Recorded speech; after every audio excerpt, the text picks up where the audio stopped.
ಪಕ್ಷ ಆಗಿರುವಂತಹ BJP high command ಮಾತಕ್ಕೂ ಕೂಡ ಕ್ಯಾರೆ ಅಂತ ಇಲ್ಲ ಬಿಜೆಪಿಯ ರೆಬಲ್ಸ್. ಹಾಗಾದ್ರೆ ಈ ಬಣ ಬಡಿದಾಟ ಬಣ ರಾಜಕೀಯ ರಾಜ್ಯದಲ್ಲಿ ಎಷ್ಟರ ಮಟ್ಟಿಗೆ ಹೋಗ್ತಾ ಇದೆ, ಎರಡೂ ಪಕ್ಷಗಳಲ್ಲೂ ಈ ಬಣ ರಾಜಕೀಯ ಅನ್ನುವಂಥದ್ದು ಎಲ್ಲಿವರೆಗೂ ಬಂದು ನಿಂತ್ಕೊಳ್ಳುತ್ತೆ ಅನ್ನೋದನ್ನ ಇವತ್ತಿನ ಪವರ್ ಫೋಕಸ್ ನಲ್ಲಿ ಚರ್ಚೆ ಮಾಡ್ತಾ ಹೋಗೋಣ.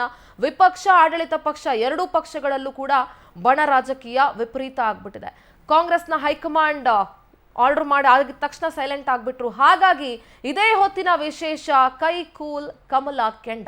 ರಾಜ್ಯ ರಾಜಕೀಯದಲ್ಲಿ ಕಾಂಗ್ರೆಸ್ ಸೈಲೆಂಟ್ ಆಗಿದೆ, ಬಿಜೆಪಿ ವೈಲೆಂಟ್ ಆಗಿದೆ. ಉಭಯ ಪಕ್ಷಗಳಲ್ಲಿ ರಾಜ್ಯಾಧ್ಯಕ್ಷ ಸ್ಥಾನಮಾನಕ್ಕೆ ಬಿಗ್ ಫೈಟ್ ನಡೀತಾ ಇದೆ.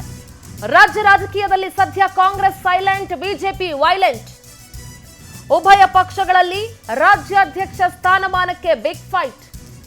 ಕಾಂಗ್ರೆಸ್ನಲ್ಲಿ ಕಳೆದ 3-4 ತಿಂಗಳಿಂದ ಬಣ ಬಡದಾಟ ತಾರಕಕ್ಕೇರಿತ್ತು. ಬಿಜೆಪಿಯಲ್ಲಿನ ಇಬ್ಬಣಗಳಿಗೂ ರಾಜ್ಯಾಧ್ಯಕ್ಷ ಸ್ಥಾನವೇ ಗುರಿ. ಎರಡೂ ಪಕ್ಷಗಳಲ್ಲಿನ ಗುದ್ದಾಟಕ್ಕೆ ಕಾರ್ಯಕರ್ತರು ವಿಲವಿಲ ಅಂತ ಒದ್ದಾಡ್ತಾ ಇದ್ದಾರೆ. ಏನಪ್ಪ ಇವರನ್ನ ನಾವು ಬಂಟಿಂಗ್ಸ್ ಕಟ್ಟಿ ಬ್ಯಾನರ್ ಕಟ್ಟಿ ಗೆಲ್ಸಿದ್ದು ಅಂತ ಕಾರ್ಯಕರ್ತರು ಇವತ್ತು ತಲೆ ತೆಚ್ಕೊಳ್ಬೇಕು ಅಂತ ಒಂದು ಪರಿಸ್ಥಿತಿ ನಿರ್ಮಾಣ ಆಗಿದೆ. ಏನಪ್ಪ ನಾಯಕರ ಬಣ ಬಡಿದಾಟಕ್ಕೆ ಬ್ರೇಕ್ ಹಾಕೋರೇ ಇಲ್ವಾ, ಈ ರೀತಿ ಕಚ್ಚಾಡ್ತಾ ಇದ್ದಾರಲ್ಲ ಅಂತ. ಫೈನಲಿ ಕಾಂಗ್ರೆಸ್ನಲ್ಲಿ ಬಣ ಕಚ್ಚಾಟಕ್ಕೆ ಹೈಕಮಾಂಡ್ ಲಗಾಮ್ ಹಾಕಿದೆ. ಕಾಂಗ್ರೆಸ್ನಲ್ಲಿನ ಬಣ ಕಚ್ಚಾಟಕ್ಕೆ ಹೈಕಮಾಂಡ್ ಲಗಾಮ್ ಹಾಕಿದೆ. ಬಾಯಿ ಮುಚ್ಕೊಂಡಿರ್ಬೇಕು, ಯಾರು ಮಾತಾಡಬಾರ್ದು, ಯಾವಾಗ ಯಾರನ್ನ ಬದಲಾಯಿಸಬೇಕು ಅಂತ ನಮಗ್ ಗೊತ್ತಿದೆ ಅಂತ. ರಾಜ್ಯ ಉಸ್ತುವಾರಿ ಮಾತಿಗೂ ಕೂಡ ಸಿಎಂ ಬಣ ತಣ್ಣಗಾಗೇ ಇರಲಿಲ್ಲ. ಸಿಎಂ ಆಪ್ತರಿಗೆ ಲಗಾಮ್ ಹಾಕುವಲ್ಲಿ ಸುರ್ಜೇವಾಲಾ ಫೇಲ್ಯೂರ್ ಆಗ್ಬಿಟ್ರು.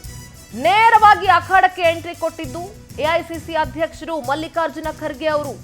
ಎಐಸಿಸಿ ಅಧ್ಯಕ್ಷ ಮಲ್ಲಿಕಾರ್ಜುನ ಖರ್ಗೆ ಅವರ ಗುಟ್ರಿಗೆ ಎಲ್ಲರೂ ಫುಲ್ ಸೈಲೆಂಟ್ ಆಗಿದ್ದಾರೆ. ಯಾರೊಬ್ಬರು ಹೇಳಿಕೆ ನೀಡದಂತೆ ಎಚ್ಚರಿಸಿದ್ರು ಅಧ್ಯಕ್ಷ ಖರ್ಗೆ.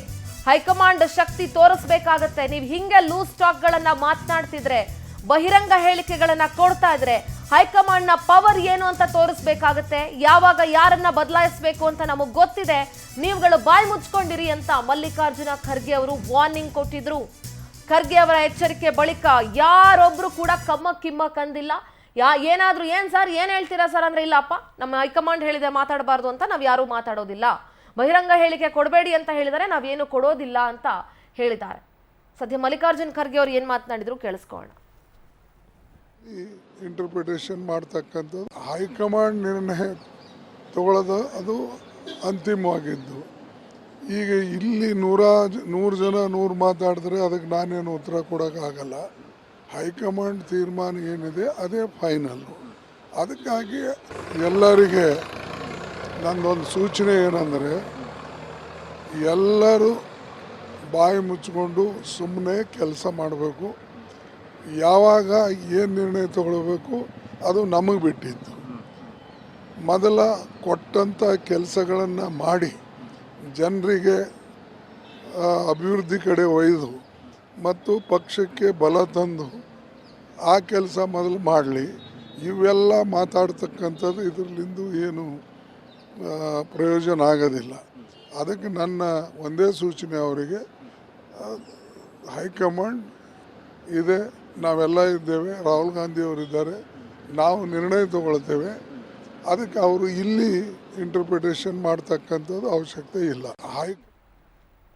ಎಐಸಿಸಿ ಅಧ್ಯಕ್ಷರು ಮಲ್ಲಿಕಾರ್ಜುನ ಖರ್ಗೆ ಅವರು ವಾರ್ನಿಂಗ್ ಕೊಟ್ಟ ತಕ್ಷಣ ಮುಖ್ಯಮಂತ್ರಿಗಳ ಆಪ್ತರು ಎಲ್ಲರೂ ಕೂಡ ಸೈಲೆಂಟ್ ಆಗ್ಬಿಡ್ತಾರೆ. ಇದೇ ಸಂದರ್ಭದಲ್ಲಿ ಡಿಕೆ ಶಿವಕುಮಾರ್ ತ್ಯಾಗದ ಬಾಣವನ್ನ ಬಿಟ್ಟಿದ್ದಾರೆ. ಯಾವ್ಯಾವ ಸಂದರ್ಭದಲ್ಲಿ ಏನೆಲ್ಲ ತ್ಯಾಗಗಳನ್ನ ಮಾಡ್ಕೊಂಡು ಬಂದಿದ್ದೀನಿ ಅಂತ ಮಾತನಾಡ್ತಾರೆ ಡಿಕೆಶಿ. ಪಕ್ಷದಲ್ಲಿ ಯಾವ ಬಂಡಾಯನೂ ಇಲ್ಲ, ಯಾರ ಜೊತೆ ಭಿನ್ನಾಭಿಪ್ರಾಯನೂ ನನಗಿಲ್ಲ. ಸತೀಶ್ ಜಾರಕಿಹೊಳಿ ಬಗ್ಗೆ ಕೇಳಿದ್ದಕ್ಕೆ ಡಿಸಿಎಂ ಡಿಕೆ ಶಿವಕುಮಾರ್ ಗರಂ ಆದ್ರು. ನೋಡ್ರಿ, ನಾನು ದೊಡ್ಡ ಸ್ಥಾನದಲ್ಲಿದ್ದೇನೆ, ನನ್ನ ಕಣ್ಣಲ್ಲಿ ಎಲ್ಲರೂ ಕೂಡ ಒಂದೇ, ಅವ್ರು ಬೇರೆ ಇವ್ರು ಬೇರೆ ಅಂತ ಇಲ್ಲ, ನನಗೆ ಎಲ್ಲರೂ ಒಂದೇನೆ, ನಾನುಂಟು, ಹೈಕಮಾಂಡ್ ಉಂಟು, ಪಕ್ಷ ಉಂಟು, ಪಕ್ಷ ಮುಖ್ಯ, ಕೊಟ್ಟ ಜವಾಬ್ದಾರಿ ಪ್ರಾಮಾಣಿಕವಾಗಿ ನಾನು ನಿಭಾಯಿಸಿದ್ದೀನಿ, ಯಾರು ಇಂಪಾರ್ಟೆಂಟ್ ಅಲ್ಲ, ಬಹಳ ಸಂದರ್ಭಗಳಲ್ಲಿ ನಾನು ತ್ಯಾಗ ಮಾಡ್ಕೊಂಡು ಬಂದಿದ್ದೀನಿ. ಕಾರಣ ಒಂದೇ, ಪಾರ್ಟಿ ಇಸ್ ಇಂಪಾರ್ಟೆಂಟ್, ಪಕ್ಷ ಅನ್ನೋದು ಮುಖ್ಯ ಆಗುತ್ತೆ. ಕೊಟ್ಟ ಜವಾಬ್ದಾರಿಯನ್ನ ಪ್ರಾಮಾಣಿಕವಾಗಿ ನಿಭಾಯಿಸಿದ್ದೀನಿ. ಮೊದಲಿನಿಂದ ಅನೇಕ ಸಂದರ್ಭದಲ್ಲಿ ನಾನು ತ್ಯಾಗ ಮಾಡ್ಕೊಂಡು ಬಂದಿದ್ದೀನಿ. ಧರ್ಮಸಿಂಗ್ ಸರ್ಕಾರದಲ್ಲಿ ದಮ್ ತಡ್ಕೊಂಡು ತ್ಯಾಗ ಮಾಡ್ಕೊಂಡು ಬಂದಿದ್ದೀನಿ. ಸಿದ್ದರಾಮಯ್ಯ ಅವರ ಹಿಂದಿನ ಸರ್ಕಾರದಲ್ಲೂ ಕೂಡ ತ್ಯಾಗ ಮಾಡ್ಕೊಂಡೇ ಬಂದಿದ್ದೀನಿ. ಆದ್ರಿಂದ ಜನಕ್ಕೆ ಒಳ್ಳೇದಾಗುತ್ತೆ ಅಂತಂದ್ರೆ ಅಷ್ಟೇ ಸಾಕು ನನಗೆ ಅಂತ ಡಿಕೆ ಶಿವಕುಮಾರ್ ಮಾತನಾಡಿದ್ದಾರೆ. ನಾನು ದೊಡ್ಡ ಸ್ಥಾನದಲ್ಲಿದ್ದೀನಿ, ನಾನು ಪಕ್ಷದ ಅಧ್ಯಕ್ಷನಿದ್ದೀನಿ, ನನ್ನ ಸ್ಥಾನ ದೊಡ್ಡದಿದೆ, ನನ್ನ ಕಣ್ಣಲ್ಲಿ ಎಲ್ಲರೂ ಕೂಡ ಒಂದೇ ಅಂತ ಡಿ.ಕೆ.ಶಿ ಮಾತನಾಡಿದ್ದಾರೆ. ಕೇಳಿಸ್ಕೋಣ. ಪ್ರಾಮಾಣಿಕ ಎಲ್ಲರಿಗೂ ಕೂಡ ನಾನೇ ಅವ್ರಿಗೆ ತಲೆ ಬಾಗಿಸಿ ಅವ್ರ ಸರ್ವಿಸ್ ಮಾಡ್ತೀನಿ. ನನಗೆ ಪಾರ್ಟಿ ಇಸ್ ಇಂಪಾರ್ಟೆಂಟ್. ನಾನು ಕೊಟ್ಟಿರೋಂಥ ಜವಾಬ್ದಾರಿನ ಪ್ರಾಮಾಣಿಕವಾಗಿ ಮೊದಲಿಂದ ಎಂತೆಂಥ ಸಂದರ್ಭದಲ್ಲಿ ತ್ಯಾಗಗಳನ್ನ ಮಾಡ್ಕೊಂಡು ಬಂದಿದ್ದೀನಿ. ನಾನು ಕೊಲ್ಯೂಷನ್ ಗೌರ್ಮೆಂಟ್ ಧರ್ಮಸಿಂಗ್ ಕಾಲದಲ್ಲೂ ದಮ್ ತಡ್ಕೊಂಡು ತ್ಯಾಗ ಮಾಡ್ಕೊಂಡು ಬಂದಿದ್ದೀನಿ. ಸಿದ್ದರಾಮಯ್ಯನವ್ರ ಹಿಂದೆ ಗೌರ್ಮೆಂಟಲ್ಲೂ ತ್ಯಾಗ ಮಾಡ್ಕೊಂಡು ಬಂದಿದ್ದೀನಿ. ಸೊ ಅದರಿಂದ ನನಗೆ ಪಾರ್ಟಿ ಇಸ್ ಇಂಪಾರ್ಟೆಂಟ್. ನಾವು ಪಾರ್ಟಿಲಿ ಬೆಳೆದವರು. ಇದು ಸ್ಟೂಡೆಂಟ್ ಲೀಡರ್ ಆಗಿದ್ದಾಗ ನನ್ನ ಗುರುಸಿ ಟಿಕೆಟ್ ಕೊಟ್ಟಿದ್ದಾರೆ ನಮ್ಮ ಪಕ್ಷ. ನನ್ನ ಕಣ್ಣು ನನ್ನ ಕಿವಿ ಎಲ್ಲರೂ ಕೂಡ ಸರಿಸಮಾನವಾಗಿ ತೆಗೆದುಕೊಂಡು ಹೋಗ್ಬೇಕಾದ ನನ್ನ ಡ್ಯೂಟಿ. ಅದನ್ನು ಮಾಡ್ತೀನಿ.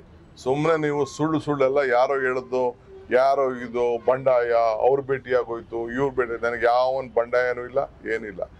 ನಾನು ಪಕ್ಷ ಉಂಟು, ನಮ್ಮ ಹೈಕಮಾಂಡ್ ಏನು ಉಂಟು, ನಮ್ಮ ಕಾರ್ಯಕರ್ತರನ್ನ ರಕ್ಷಣೆ ಮಾಡೋದು, ಪಕ್ಷನ ಉಳಿಸೋದು, ಸರ್ಕಾರನ ಭದ್ರವಾಗಿಡೋದು, ಇಷ್ಟೇ ನನ್ನ ಡ್ಯೂಟಿ. ಅದು ಬಿಟ್ಟರೆ ಬೇರೆ ಇನ್ನೇನು ಡ್ಯೂಟಿ ಇಲ್ಲ. ಮಿಕ್ಕಿದ ಯಾವುದಕ್ಕೂ ನನ್ನ ಹೆಸರು ನೀವು ಉಪಯೋಗಿಸ್ಕೊಳಕ್ ಹೋಗ್ಬೇಡಿ. ನನಗೆ ಯಾರ ಜೊತೆನೂ ಭಿನ್ನಾಭಿಪ್ರಾಯ ಇಲ್ಲ. ನನ್ನ ಕಣ್ಣು ನನ್ನ ಕಿವಿ ಎಲ್ಲರೂ ಕೂಡ ಸರಿಸಮಾನವಾಗಿ ತೆಗೆದುಕೊಂಡು ಹೋಗ್ಬೇಕಾದ ನನ್ನ ಡ್ಯೂಟಿ.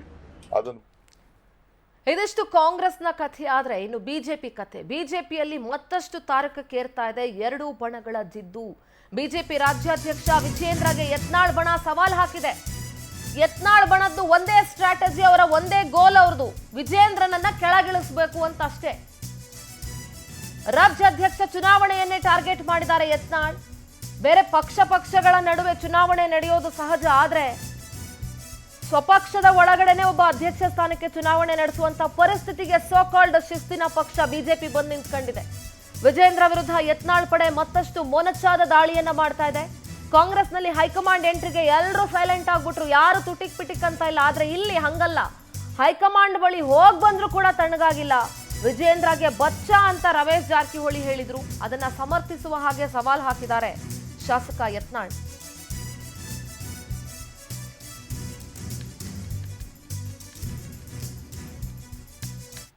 ವಿಜೇಂದ್ರ ಏನ್ ಮಾತನಾಡಿದ್ದಾರೆ ಕೇಳಿಸ್ಕೋಣ.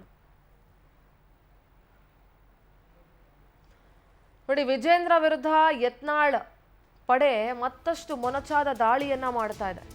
ಅದನ್ನ ಸಮರ್ಥಿಸುವ ಹಾಗೆ ಸವಾಲ್ ಹಾಕಿದ್ದಾರೆ ಶಾಸಕ ಯತ್ನಾಳ್. ಒಟ್ಟಾರೆಯಾಗಿ ಯತ್ನಾಳ್ ಅವರ ಬಣದ್ದು ಒಂದೇ ಒಂದು ಪಣ ಏನಂದ್ರೆ ವಿಜೇಂದ್ರ ಅವರನ್ನ ರಾಜ್ಯಾಧ್ಯಕ್ಷ ಸ್ಥಾನದಿಂದ ಹೇಗಾದ್ರೂ ಮಾಡಿ ಕೆಳಗಿಳಿಸಬೇಕು.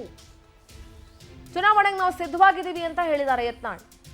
ಚುನಾವಣೆಗೆ ನಾವು ಸಿದ್ಧವಾಗಿದ್ದೀವಿ, ಅವ್ರು ಯಾವ ಇಂಟರ್ನ್ಯಾಷನಲ್ ಲೆವೆಲಲ್ಲಾದ್ರೂ ಮೀಟಿಂಗ್ ಮಾಡಲಿ, ನಮ್ಮದು ಒಂದು ಕೋರ್ ಕಮಿಟಿ ಇದೆ ಅಂತ. ಎಲ್ಲೋ ಒಂದು ಕಡೆ ಕಾಂಗ್ರೆಸ್ ಬಣ ಬಡಿದಾಟಕ್ಕೆ ಹೈಕಮಾಂಡ್ ಎಂಟ್ರಿ ಕೊಟ್ಟ ತಕ್ಷಣ ಸೈಲೆಂಟ್ ಆಯಿತು. ಆದರೆ ಬಿಜೆಪಿಯಲ್ಲಿ ಆ ರೀತಿ ಆಗ್ತಾ ಇಲ್ಲ. ಒಂದು ಕಡೆ ರೆಬಲ್ ಟೀಮ್ಗಳು ಹೋಗಿ ಹೈಕಮಾಂಡ್ನ ಭೇಟಿ ಮಾಡಿ ಬರ್ತಾ ಇದೆ. ಇನ್ನೊಂದು ಕಡೆ ವಿಜೇಂದ್ರ ಅವರು ಕೂಡ ಪದೇ ಪದೇ ಹೋಗಿ ಹೈಕಮಾಂಡ್ನ ಭೇಟಿ ಮಾಡಿ ಯತ್ನಾಳ್ ಅಂಡ್ ಟೀಮ್ ಬಾಯಿಗೆ ಬೀಗ ಹಾಕಿ ಅಂತ ಹೇಳಿ ಕಂಪ್ಲೇಂಟ್ ಮಾಡಿ ಬರ್ತಾ ಇದೆ. ಆದ್ರೂ ಕೂಡ ನೋ ಯೂಸ್. ರಾಜ್ಯ ಬಿಜೆಪಿ ಅಧ್ಯಕ್ಷರ ಚುನಾವಣೆಗೆ ಯತ್ನಾಳ್ ಅಂಡ್ ಟೀಮ್ ರೆಡಿ ಆಗಿದೆ. ನಾವು ಸಿದ್ಧವಾಗಿದ್ದೀವಿ ಚುನಾವಣೆಗೆ ಅಂತ ಯತ್ನಾಳ್ ಮಾತನಾಡಿದ್ದಾರೆ. ಚುನಾವಣೆಗೆ ನಮ್ಮ ಕಡೆಯಿಂದ ಅಭ್ಯರ್ಥಿಯನ್ನ ಕಣಕ್ಕಿಳಿಸೋದು ಪಕ್ಕ ಅಂತ ಯತ್ನಾಳ್ ಹೇಳಿದ್ದಾರೆ. ಚುನಾವಣೆ ಬಗ್ಗೆ ಶೀಘ್ರವಾಗಿ ಹೈಕಮಾಂಡ್ ತೀರ್ಮಾನ ಮಾಡಬೇಕು. ನಾವಂತೂ ಸಿದ್ಧವಾಗಿದ್ದೀವಿ, ನಮ್ಮ ಅಭ್ಯರ್ಥಿಯನ್ನ ಕಣಕ್ಕಿಳಿಸ್ತೀವಿ, ನಮ್ದು ಒಂದು ಕೋರ್ ಕಮಿಟಿ ಇದೆ ಅಂತ ಹುಬ್ಬಳ್ಳಿಯಲ್ಲಿ ವಿಜಯಪುರ ಬಿಜೆಪಿ ಶಾಸಕ ಯತ್ನಾಳ್ ಹೇಳಿಕೆ ಕೊಟ್ಟಿದ್ದಾರೆ. ನಮ್ಮದೇ ಆದ ಕೋರ್ ಕಮಿಟಿ ಇದೆ, ಅಲ್ಲೇ ಅಭ್ಯರ್ಥಿಯನ್ನ ನಾವು ತೀರ್ಮಾನ ಫೈನಲ್ ಮಾಡ್ತೀವಿ. ವಿಜೇಂದ್ರ ಅಂಡ್ ಟೀಮ್ ಬೇಕಾದ್ರೆ ಅಂತಾರಾಷ್ಟ್ರೀಯ ಸಭೆ ಮಾಡಲಿ, ಬೇಕಾದ್ರೆ ಅಮೆರಿಕ ಅಧ್ಯಕ್ಷರನ್ನ ಕರ್ಕೊಂಡು ಬಂದು ಮೀಟಿಂಗ್ ಮಾಡಲಿ, ನಮ್ಗೇನೂ ಆಗಬೇಕಾಗಿಲ್ಲ ಅಂತ ಯತ್ನಾಳ್ ನೇರವಾಗಿ ಯುದ್ಧವನ್ನ ಸಾರಿದ್ದಾರೆ ವಿಜೇಂದ್ರ ವಿರುದ್ಧ. ದೆಹಲಿಗಾದ್ರೂ ಹೋಗ್ಲಿ, ಅಮೆರಿಕಕ್ಕಾದ್ರೂ ಹೋಗ್ಲಿ ಅಂತ ವ್ಯಂಗ್ಯ ಮಾಡಿದ್ರು. ಬೇಕಾದ್ರೆ ಅವರು ಅಮೆರಿಕ ಅಧ್ಯಕ್ಷರನ್ನೇ ಕರ್ಕೊಂಡು ಬಂದು ಮೀಟಿಂಗ್ ಮಾಡ್ಲಿ ಇಲ್ಲಿ ಅಂತ. ಯತ್ನಾಳ್ ಏನ್ ಮಾತಾಡಿದ್ದಾರೆ ಕೇಳಿಸ್ಕೋಣ. ನಾವು ನಮ್ಮ ಟೀಮ್ನವರು ಸಿದ್ಧ ಆಗಿದ್ದೀವಿ, ನಾವು ಅಭ್ಯರ್ಥಿಗಳನ್ನ ಹಾಕ್ತೀವಿ. ನಮ್ಮ ಕಮಿಟಿ, ನಮ್ದು ಒಂದು ಕೋರ್ ಕಮಿಟಿ ಐತಿ, ಅಲ್ಲಿ ನಿರ್ಣಯ ಮಾಡ್ತೀವಿ. ಈಗ ಅಧ್ಯಕ್ಷರ ಚುನಾವಣೆ ಆಗತ್ತೆ ಸರ್ ಕರ್ನಾಟಕದೊಳಗೆ? ನಾವು ಅಂತೂ ಸಿದ್ಧ, ಹೈಕಮಾಂಡ್ ಮಧ್ಯಸ್ಥಿಕೆ ವಹಿಸಿ. ಮತ್ತೆ ಈಗಿರೋ ಅಧ್ಯಕ್ಷರು ಯಾರು? ಈಗಿರೋ ಅಧ್ಯಕ್ಷರು ಅಲ್ರಿ, ಚುನಾವಣೆ ಈಗ ಹಿಂದೆ ಒಬ್ಬ MLA ಇದ್ದ, ಅಲ್ಲಿ ಚುನಾವಣೆ ಆದ್ಮೇಲೆ ಈ MLA ಹೆಂಗ್ ಮಾಡ್ಬೇಕ್ರಿ ಅಂದ್ರೆ ಏನ್ ಹೇಳ್ತಾರೆ ಮುಖ್ಯಮಂತ್ರಿ. ಇದು ತನಿಖೆ ಮಾಡ್ರಿ. ಕಾಂಗ್ರೆಸ್ ನಿಮಗೆ ತಾಕತ್ತಿತ್ತು ಅಂದ್ರ, ಸಿದ್ದರಾಮಯ್ಯಗೆ ತಾಕತ್ತಿತ್ತು, DK ಶಿವಕುಮಾರ್ಗಿತ್ತು ಅಂದ್ರೆ, ಯಡಿಯೂರಪ್ಪ ಇದ್ದಾಗ ಎಷ್ಟು ಸಹಿಗಳಾಗ್ಯಾವ, ಯಾವ ಸಹಿ ಅದಾವ, ಎಲ್ಲದಕ್ಕೂ ಇದಕ್ಕೆ ಕೊಟ್ಟು ಕಳಿಸ್ತಿರಲ್ಲ.